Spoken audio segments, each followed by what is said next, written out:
Are you a film fan who loves the ultimate home video experience? Look no further than The Disconnected. Your host, Ryan Verrill, is your go-to source for the latest and most accurate information on home video releases, exclusive interviews with industry insiders and filmmakers, and has established a thriving community where every film and physical media enthusiast feels welcome. From hidden gems to blockbuster hits, The Disconnected brings you insider knowledge and a welcoming space to share your love of cinema. Watch every Thursday night at 9:30 Eastern, 6:30 Pacific for the live announcements show and follow The Disconnected on social media to stay updated. Subscribe to The Disconnected on YouTube or on the podcast provider of your choice and dive into a world where every movie night is an adventure.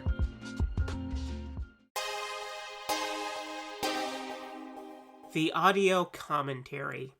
It's a dying art form, but here at One Track Mind, your wonky yet affable host, Ryan Luis Rodriguez, analyze film through the prism of these embryonic forms of podcasting, one audio commentary at a time. Masterpieces, crapster pieces, live action, animation, cult classics, films literally no one has ever heard of. No track is too small, and no track is too big. Join me and my guests from the entertainment world as we keep these features alive every other Tuesday. Hey, who else is going to discuss Bill and Ted's Bogus Journey one week and Citizen Kane the next? Us, that's who. Sure, you have to put up with my voice, but there's a certain give and take in this industry. That's One Track Mind, part of the Someone's Favorite Productions family and available wherever you get your podcasts.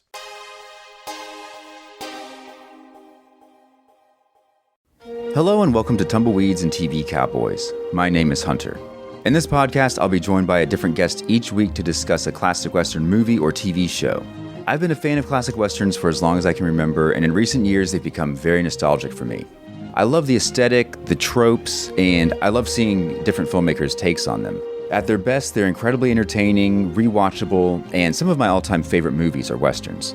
We'll mostly focus on Western movies made in Hollywood, but we'll also be covering spaghetti Westerns, and one thing I'm very excited to get into are Western TV shows. I've got some amazing guests coming on the show, film professors, historians, and podcasters. And Tumbleweeds and TV Cowboys is part of the Someone's Favorite Productions podcast network, and many guests on the show will be from other shows on the network.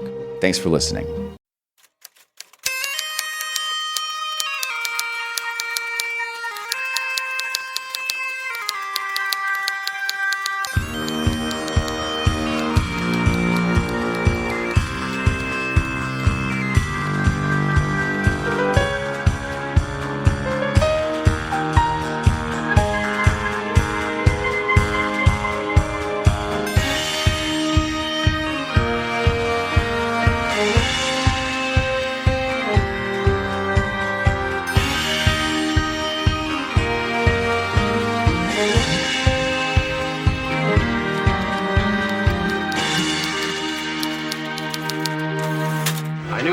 More than just the biggest story of my life. It was the biggest story in the lives of everyone on this planet. I fought for the story, fought harder than ever before, because I knew it was more than news. Much more. I felt people should know about it so they could be prepared when it happened again. If it's possible to be prepared for something like this. That was the voice of reporter Carl Kolchak in the case known as They Have Been, They Are, They Will Be, originally aired on September 27th, 1974. That is the third episode of Kolchak, the Night Stalker, a.k.a. the Night Stalker. We're back to Alan Barron directing this one and a teleplay by Rudolph Borchert, who also wrote the first episode of The Night Stalker, The Ripper, which we talked about a few months ago. Now I have to ask you, Chris Stachiw, my intrepid co-host, what is more scary, an invisible alien or an invisible werewolf? Do you want the real answer? Neither one is scary. All right. Which one's scarier for you? An invisible alien makes more sense than an invisible werewolf. And I like that they actually don't come out and say alien or UFO until much later in this episode, and that it is somebody else that actually brings it up, that it isn't Carl going around saying, it's UFO, it's a UFO, that somebody has to come out. It's actually Vincenzo says, there is no UFO, and that's when Carl kind of latches on to the idea. I think he kind of knew before that, but He was still kind of feeling out the idea. What can be going around killing animals and stealing electronics and 2 tons of lead ingots? Well, it makes sense to me as an alien, of course. But wait, in the episode of the reboot of Kolchak, was the werewolf invisible? Or did It we wasn't just not invisible. see? Okay, we didn't see it, right? Right. We didn't see it. Right. In this episode, the alien is invisible. There is a point where you see a spaceship door open on its own because the alien is getting inside. So in this episode, the monster is straight up invisible. This is very much like that John Oliver joke about there's only one Olsen twin and she just vibrates at such an incredible speed that it looks like there's 2 of them. In this one, the alien vibrates so fast, which I think is also in an Ultraman episode. The alien vibrates so fast that you don't see it at all. It works at a different level. Kolchak proposes we can't see infrared or ultraviolet light, but we know that it's out there. Why can't we have the same thing for this alien? I posited 2 more interesting and even more spiteful ideas. One is that this alien operates similar to the thing that John Hurt says at the end of Kingdom of the Crystal Skull, which is this alien is in the space between the spaces. That works. Or the alien is like the car in Die Another Day. It reflects the environment around it. Ooh. Well, like the Predator. Yeah. Kind of. Well, yeah. Pretty much. What if, you know what? This is the Predator, Mike. Ooh, early version of the Predator. Yeah. That, you know what? It's an invisible alien that steals parts of human bodies. I don't remember or think that the Predator needed lead ingot for anything, but, proto-Predator. It's an interesting episode because there's parts of it that work, namely everything with like every character actor from the mid-70s, because this episode is chock full of character actors. All of that works, but when it has Kolchak interacting with the alien, the invisible alien, it's just not great, because this may have worked in the 70s, but it didn't age well. And that's no fault of its own, really. I mean, there's no way anyone could have known that 40 years from now, people are going to be watching this and talking about it. Right, and picking it apart. Right, so it's not like they were saying, well, what if these 2 assholes 43 years from now are going to be saying about the invisible alien on our show? Right. Hey, should we throw in a POV shot done in fake heat vision? Maybe that might help out, but why should we bother? Are we further just trying to prove that this is the Predator? Right, exactly. Kolchak meets the Predator. You are one ugly mother. I would watch that. Yeah. I think Dark Horse needs to get on that. Dark Horse and Moonstone need to team up and do a crossover Predator Kolchak episode. I'd be down. That'd be awesome. Yeah. But I mean, outside of the character actor interactions that Kolchak has, because there's a lot in this episode. There's a lot of really good character actors in this episode. It's just, it kind of falls flat. Yeah. For me. This one, after having seen the zombie, even though the zombie, there was an actual corporeal menace in that one, I have to say that I found this one to be a little bit more effective, just because I like the way that the mystery kind of plays out a little bit in this. Now, there's a lot of areas where we are getting information kind of ultra conveniently, but just to follow Carl around Chicago. And we have this running gag throughout the entire episode, which is the Cubs playing the Boston Red Sox at the World Series. So 2 of the most losingest teams, the ones that have the Cubs finally made it to the World Series. Did they win, though?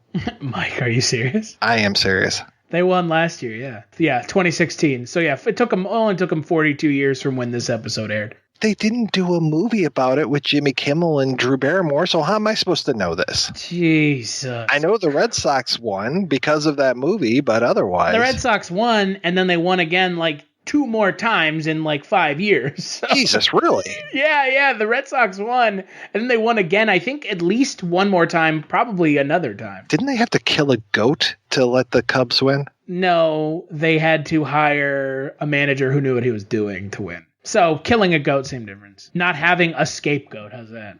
Do they throw the goat onto the field like they throw the octopus out on the ice around here for the Stanley Cup stuff? Why do they throw octopuses on the ice? Because there's 8 arms of the series or something. It's disgusting. I don't know why they do it, but that's I know their in thing. Nashville they throw catfish on the ice. Really? Yeah, like raw catfish on the ice. I don't fucking know why. At least by that time, the catfish is dead. These are live octopi they throw out there. You know, it's crazy to me, like, throwing a raw, like, animal anywhere. Like, why? What the fucking crazy. As you can tell, we're not really sports people here on the Kolchak tapes. Mike didn't know that the Cubs won, and I find it weird. I find weird, superstitious shit that they do during sports events to be just so archaic, to say the least. But in this episode, it is an awesome kind of through line. It gets kind of dropped towards the, like, 2/3 of the way through the episode, but it's an awesome through line that there's like this kind of like deadline that he's trying to make so that he can go to the game because he got a ticket to the game from Updyke. And this really kind of plays what is more important to Carl. Is it going to see the Cubs who are in the World Series, or is it following this case? I like that Vincenzo uses a little reverse psychology on him, like, oh no, don't worry, I'll send Monique. Don't sweat it. And as soon as he drops that, then Carl is just sniffing around like a bloodhound. What's going on? Oh, and I like how he's like, oh yeah, I already know there was a missing animal from the zoo. And then he's like, oh no, this is another one. And then Carl's radar just goes right up. It's like, oh, suspicious circumstances. I have to check this thing out. I'll take a little bit of a rain delay on the baseball game and get to it later on. But first I got to go to the zoo and check this thing out. And like you said, it really further solidifies that Kolchak is a man married to the job. We haven't really seen Kolchak have like a female love interest in the show. And I don't know if there will be, but it wouldn't make a whole lot of sense for there to be at this point because he is like a singularly minded character. I was kind of hoping that him and Dr. Bess Weinstock would kind of, hook up a little. He's kind of flirting with her pretty hardcore at one point. Yeah, but he's not doing what he was doing in the Night Stalker. Yeah, the Night Stalker and the Night Strangler. Where he's like, yeah, we're doing this. Like, yeah, he's buttering her up. She is the vet at the zoo, and he has to get some information from her. And so he's just laying on the compliments, which is pretty awesome because she's played by Mary Wicks, who is a very familiar face, one of those character actors that you talked about. And for me, as soon as I saw her, I was just like, immediately went to Bewitched. She was one of the two Mrs. Kravitzes. I guess it makes sense that there were multiple Mrs. Kravitzes since there were multiple Darrens on that show. She was one of the Mrs. Kravitzes. I kept thinking that she was one of Samantha's aunts in the show, but no, she lived across the street, was a snooper. I liked her, but I really liked Dick Van Patten because I think Dick Van Patten's voice is just, it's amazing. I've never heard Dick Van Patten be as... He's just very brusque in this, but I mean, he's not brusque to Carl. He's just kind of ragging on the city of Chicago for taking forever and ruining his lawn and trying to burn the same black goo that he has on his lawn that Kolchak found at the zoo. And he is just tearing into City Hall for what a horrible job they did trying to get this stuff off of his lawn. I gotta go. I mean, that's literally one of the lines. It's just like, ooh, hang a lantern on it, why don't you, for the love of God? Did he see who took his stereo? The only thing he saw was stars when they yanked the earphones off his skull. What time was that? Last night. I have to go. My time has come to an end on this episode. Better go collect my paycheck, grab a muffin from catering, and leave. I mean, that's what it boils down to. He gives so much exposition. It's just like, oh, yeah, and then my neighbor, he had his electronics stolen, too. And then this guy over here. Yeah, it's like, wow, okay. The aliens were busy around that neighborhood that night. Carl Kolchak happens to hear on the radio this thing that just happens to be tied to what's going on. Like, oh, the plot convenience thickens. Well, that's really the thing, because he even hears the first... What is it? He hears the call for, the robbery at the electronics store because his radio's on the fritz, probably because the aliens are around. And he dips at one point. Yes, he dips to the conversation on the radio call-in shows and hears Dick Van Patten. And then at another point, his radio kind of arbitrarily switches to the police band and he hears that. So he's off to the electronics store where the alien is stealing 2 tons of lead ingots, which I'm not sure why they would have that at an electronics store. I think they might have been working for the Taliban. Jesus Christ.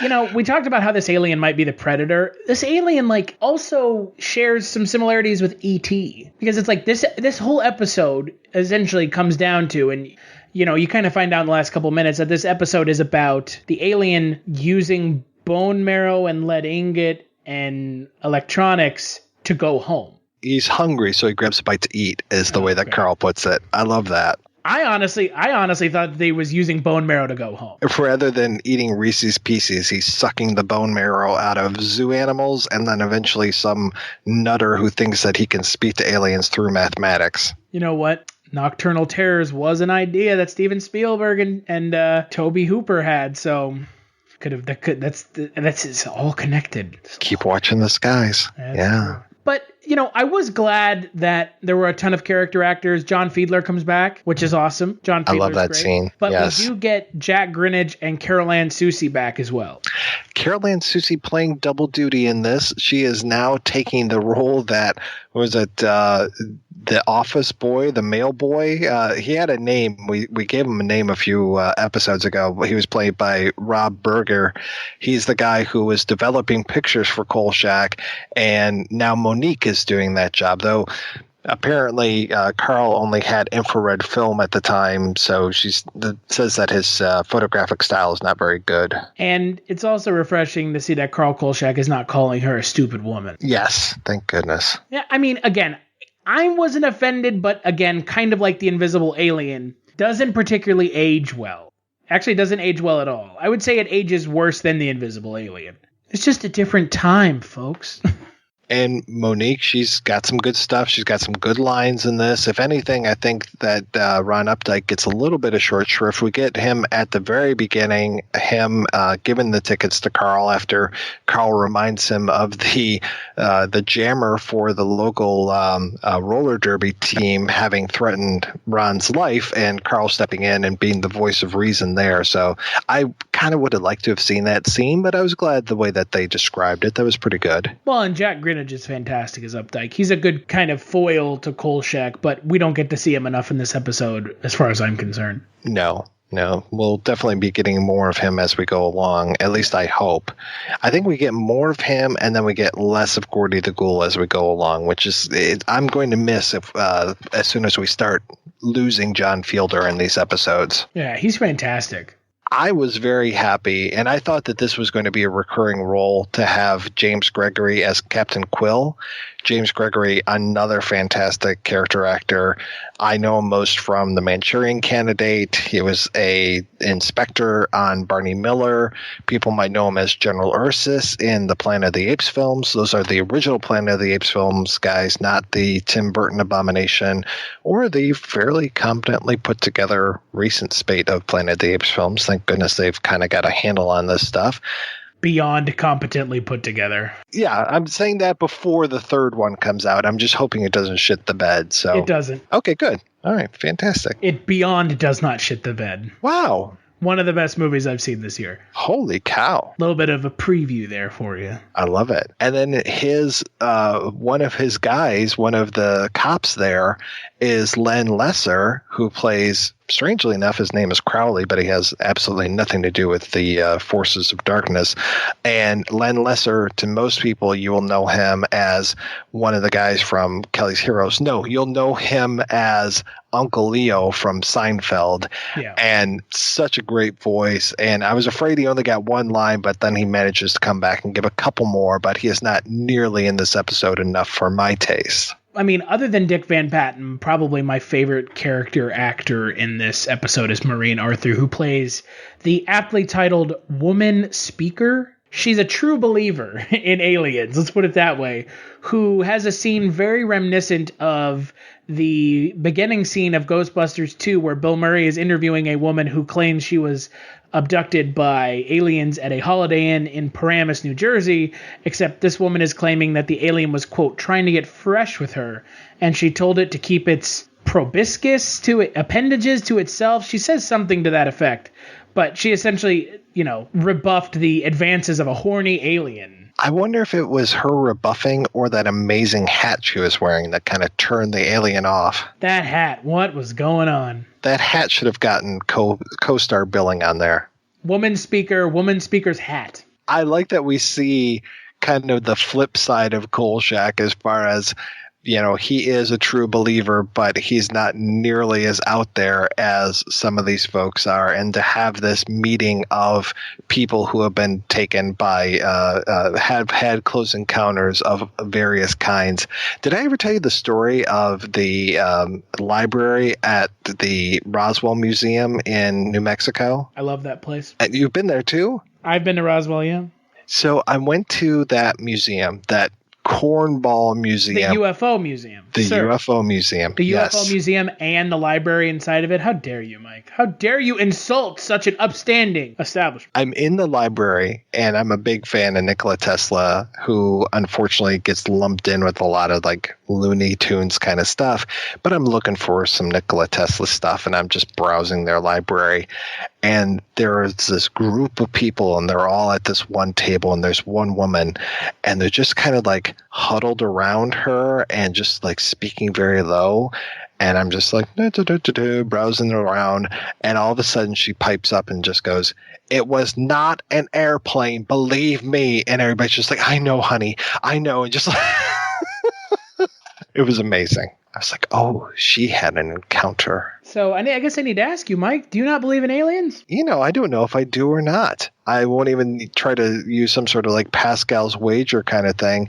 I would find it easier to believe in intelligent life in outer space than I would to believe in a lot of other things.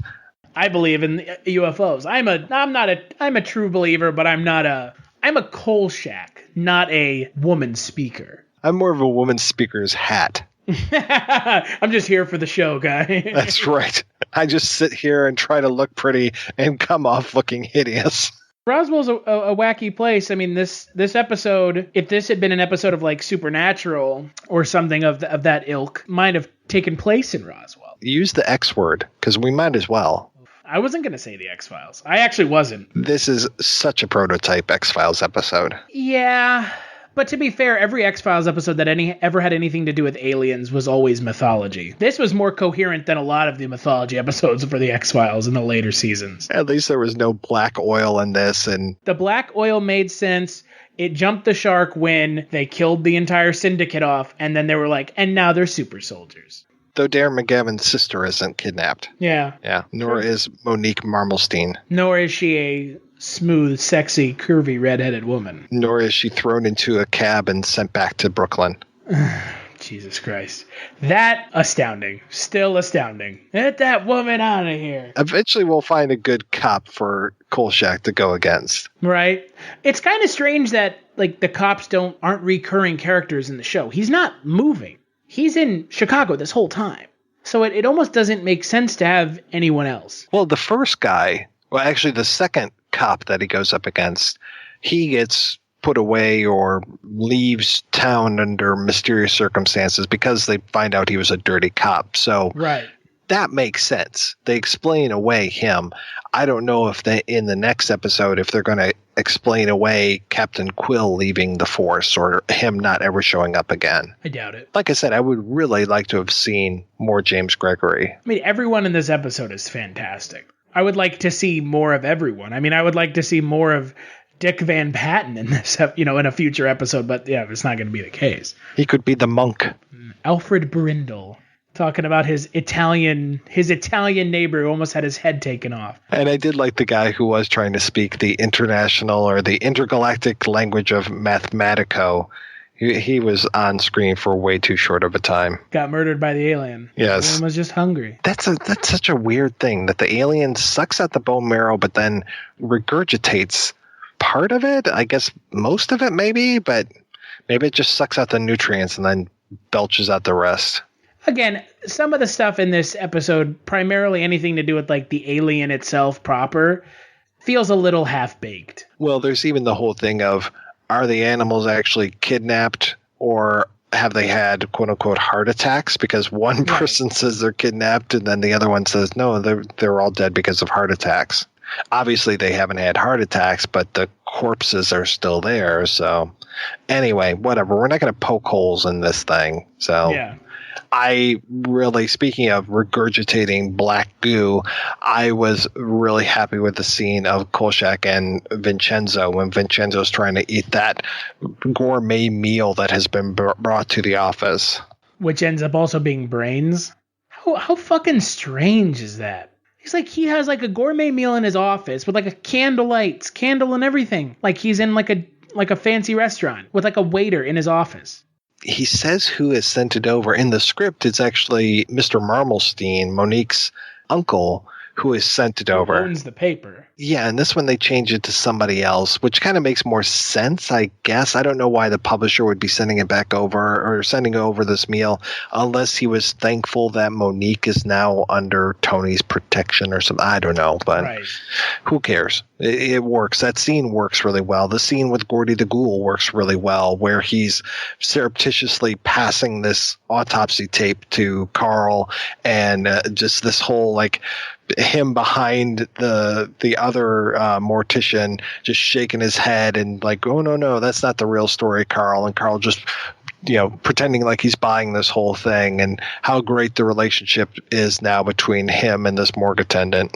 Yeah, no, it's we're getting to the point now where it's fleshing out Kolchak's interactions with these characters like Vincenzo, like Gordy the Ghoul, like Monique and Ron Updyke, and that's kind of refreshing to see him finally settle down a little bit in a way that like he's kind of got a group of characters that surround him that he plays off of really well, and it's kind of nice to see that. And we should point out that this was the first Cy Shermack episode, that he had been brought in at this point to kind of, quote-unquote, rescue the show from Paul Playton. Apparently, Darren McGavin was not happy with Paul Playton, and now Cy Shermack is in there, and I think he's probably not going to be happy with Cy Shermack either, but we'll hear more of that story as we go along. And then hopefully in an upcoming episode, Cy Shermack has a new autobiography out, and we're in line to talk to him for an upcoming episode. So teasing that now, and hopefully that actually comes to fruition. Well, let's not forget, from all accounts, Darren McGavin didn't want to do this show to begin with. And that's not a position you want your lead star to be in. Because if you've ever done something against your will, you don't put in the most effort, let's put it that way. You're not, quote, giving it your all if you're not interested to begin with. If he's dialing in this performance, if he's phoning it in, he's still given so much more than any other actor I've seen do in this type of role. Can you imagine if he hadn't been dialing it in?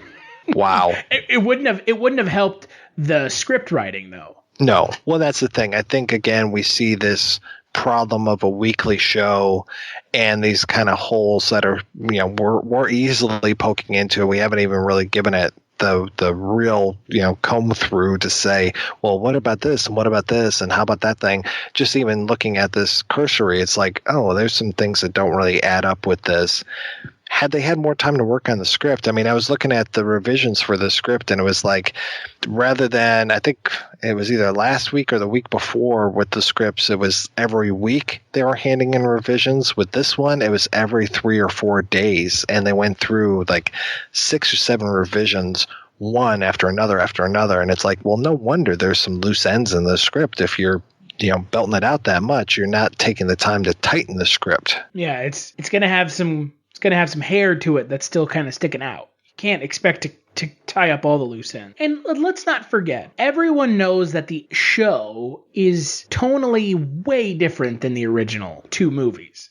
In the original movie, the second movie starts moving in that direction a little bit, but the first movie, it's got comedy and humor to it, but it's not played for laughs. In this episode, I mean, there's parts where Kolchak's like flying backwards over himself, and I can't tell if that's supposed to be somewhat humorous or if it just looks that way. But when the alien is like pushing them back with his like wind breath or his presence, I mean, it's funny. It looks humorous, them like falling all over themselves. The cops flying through the air is pretty good too. Yeah, like I can't tell if that's serious or if that's being played for laughs. Because so much of this show is played for laughs, because it's much more humorous in its tone. Right. Like Carl in the men's room threatening Monique, and it's just like they're kind of bantering. It's not necessarily like His Girl Friday type of banter, but it's definitely supposed to be funny. Yeah, it's got levity to it. And the first episode, the original movie, The Night Stalker, it wasn't really about levity. It was about a vampire killing people in Las Vegas. And the body count in that seems to have racked up a lot higher than the body count in this. I think he only kills the alien only kills the one guy, and then it's all the animals. So, of course, he does almost take that one guy's head off by ripping his headphones off of him, but the body count is a lot lower here. Well, and let's not forget, we haven't seen Kolchak kill the monster yet. Right. Because in The Night Stalker, he murders someone. Oh, yes. In like cold blood, just murders a guy. And then jokes about it in the next episode. Like, you know, I don't know if we're going to see anything like that in the show. I kind of doubt it. Yeah, that's a good point, because I mean, he kind of sewed up the zombie's mouth, and the other guy, the Ripper, just, I mean, you know, he got electrocuted to death, but it wasn't necessarily Carl, like, I don't know, he kind of orchestrated that, but it wasn't a real taking a hammer and pounding a stake through the guy's heart. Well, he got electrocuted, but not necessarily to death. He's probably still alive. He left his boots, though. And they're from the 1870s. Close-up boot. Fade out. Yeah. I do like, speaking of the end of the episode, I do like the fade out ending of this episode. Again, he kind of is speaking to the camera, if memory serves. Yeah, he's breaking the fourth wall. He's essentially saying, well, they haven't shown up yet. And he's talking about the men in black. Or the men in gray suits in this one. Yeah, the men in the sedan is more apt, I guess. And then, of course, seeing these kind of prototype men in black type of characters. I'm not going to the Will Smith movie. I'm actually going to the, again, an X-Files episode. What was it's one of the best X-Files episodes ever. The one with Alex Trebek. Jose Chung's From Outer Space? That is one of the best episodes, I think, ever. Yeah, I would agree. And this is the only Kolchak episode that deals with aliens. And I don't know, when we look back, when we're finally said and done with this Kolchak Tapes podcast, if we're going to look back and say, well, man, that doesn't really work tonally with the rest of the monsters. Because so far it's been like zombies or historical, like serial killers or vampires or like guys who can live forever, which is essentially just Jack the Ripper and then the Doctor in The Night Strangler. So like when we maybe look back at the end of this, we might be like, well, that kind of sticks out because like there's nothing else like that I can think of or have seen, just kind of skimming through the monsters that are in the rest of the show. So it's kind of strange. Kind of like Indiana Jones and the Kingdom of the Crystal Skull. It kind of sticks out like a sore thumb. And let's not forget, the Night Killers was about aliens. And now it was about aliens replacing government officials with androids. And this is just about a straight up alien. And then I think we get an android in is it the Mr. Ring episode? Mr. Ring, yeah. But it's an android, not an alien. Right. Now, had they combined the two ideas, now we're talking. The Night Killers. And also this episode's title is just, I don't even... Well, some people call it U.F.O., but I think it makes more sense to call it They Have Been, They Are, They Will Be, just to not call it U.F.O. and maybe allow it to be a surprise to first-time viewers. I don't know. I don't know if that's grammatically correct, though, either. It's a wacky title. Like, yes. I don't know, what's it referencing? I think it's that the aliens have been around, they are here, and they will be around for the rest of the time. Okay, that's what I thought, but I wasn't... It's not clear, let's put it that way. And I have to say, on the script, the title of the episode is just UFO. Great. Yeah, so they definitely changed that prior to production at some point. Overall, though, that was better than the zombie episode for sure. That's not hard. That zombie episode was just a mess. Needed more Fargus, needed more Crothers. This at least this had like a beginning, a middle, and an end, and I understood like where it was going. And I could actually see everything that was happening. Mm-hmm. Oh, that too. Yeah. Other than the alien, but I could actually make out what was happening in this episode. It wasn't a Peter Hyams film, yeah. Thank you, Alan Barron, for coming back and competently directing this one. Yes, thank you very much. We'll see what Don Weiss has in store for us when we do The Vampire in 2 months. So, Chris, what has been keeping you busy over at the Culture Cast, sir? Rounding out the end of the summer has been long and dark and full of terrors. This summer was kind of a wasteland of sequels and bad sequels. You still have all of August. That's where all the prime movies come out. Yeah, totally. Marvel's movie is already out for the summer, so as far as I'm concerned, the Prime movies are already out. Infinity War isn't out yet. Oh, good God. No, but Homecoming's out, and Thor Ragnarok comes out in the fall. This year, the fall is like much more exciting than the summer. You have Blade Runner, you have Star Wars, you have Thor, you have like three big releases in the fall. So the summer's been kind of rough. So to further our sadomasochistic leaning tendencies, because we love to watch terrible movies and put ourselves through some shit, we're going to be talking about controversial films in August. Ooh. Salo? Yep. Really? Yep. Oh, wow. Serbian film. Oh, shit. Faces of Death. All right. The Brown Bunny. Oh, for God's sakes, you are sadomasochistic. I told you, we wanted to do something that I don't think I've seen a lot of other podcasts do, which is tackle these movies seriously. I mean, a lot of the times it's like, oh, it's fucking crazy. Like, Chloe Sevigny's just blowing that guy. I mean, there may be a little bit of that, but like, honestly, I want to come at these movies from like we know that these movies are like controversial and infamous. Let's talk about them seriously, because like when Roger Ebert says this is the biggest piece of shit I've ever seen, come on, Ebert, you can't do that. I'm sure there are much bigger pieces of shit out there. I mean, he's like the Brown Bunny is like one of the few movies that Ebert like probably went to his grave being like, this movie was trash. I remember fast forwarding through it. Yeah, to the one part. Yes, exactly. Yeah, the one part of that movie, yeah. And I had to import it from Japan so I could see the actual, like, real thing. Oh, Jesus. It's not that great. But, I mean, for the times, I mean, that's not something you see very often. Still, to this day. Not in mainstream films. No, yeah, for sure. So that's what's going to be keeping us busy in August. And you can check that out over at cultureshock.com/culturecast. We are also the Culturecast on all podcast apps on iOS and Android. And I am on Twitter at CultureStash if you want to come and bug me on Twitter. What about you, Mike? What's keeping you busy over at the Projection Booth podcast? The upcoming month of August is going to be rather strange, rather eclectic. We're covering our first Borchert film. Speaking of controversial directors, but this one is a relatively tame entry from Borchert, La Marge. We're going to be looking at The Bellboy, so another controversial director there, Jerry Lewis. THX 1138 by controversial director George Lucas. And The Swimmer, yet another film from director Frank Perry that's going to be rounding out August. And then we've got one more film that I have yet to announce because I'm not sure I have it locked in yet, which is very unusual for me. You know that. I do know that. You're the 3 years out, man. Yeah. Well, I had one guest had to drop out, and then that caused a domino effect, much like communism coming to Cuba. And where can the good folks find you, Mr. White? Over at projection-booth.com. And how about yourself, sir? cultureshock.com/culturecast. Very nice. Thank you very much, John Walker, for doing our theme song. Thank you for everybody for listening. Thank you for folks who are going over to iTunes and rating and reviewing the show. Pretty much wherever you get the show, just go on over, leave some feedback, leave a rating if you can.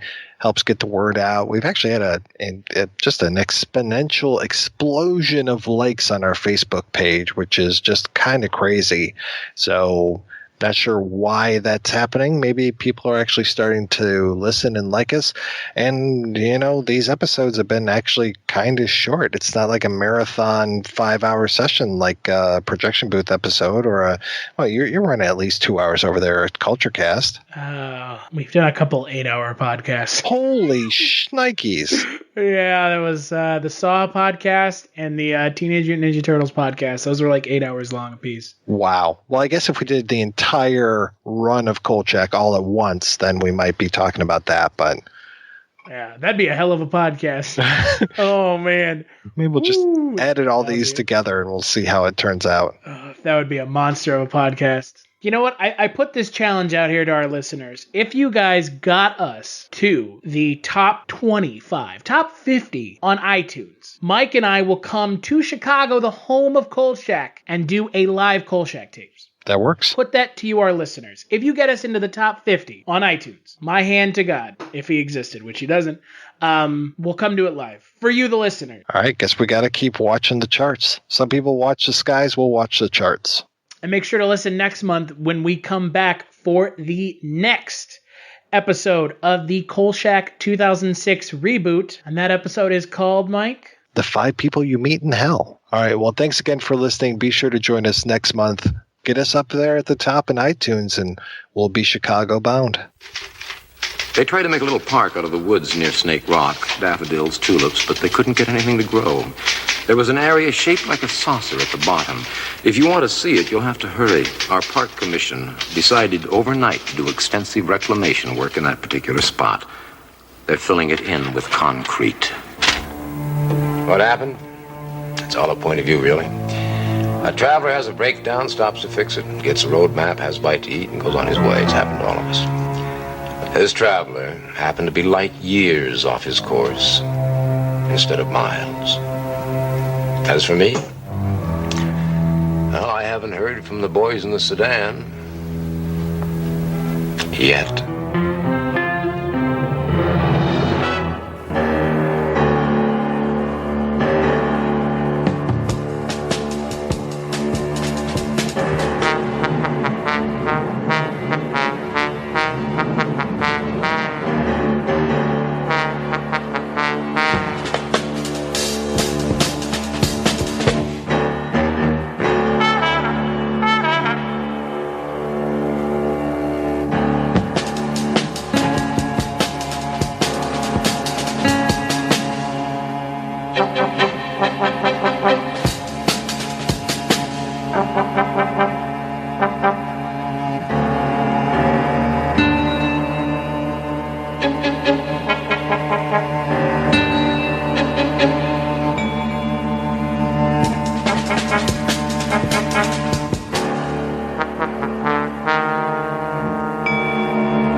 If you're looking for more horror outside of the mainstream, look no further than Unsung Horrors, a podcast about underseen horror movies.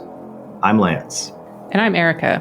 Every other week, we'll cover a horror movie with fewer than 1,000 views on Letterboxd. We'll even give you double feature recommendations to pair with the movies we discuss. From gothic to shot on video, from slashers to comedies, from giallo to J-horror, we'll cover all the subgenres. So join us as we unearth these hidden gems of horror. Follow us on Instagram, Twitter, and Facebook, all at Unsung Horrors, available wherever you listen to podcasts. And part of the Someone's Favorite Productions podcast network.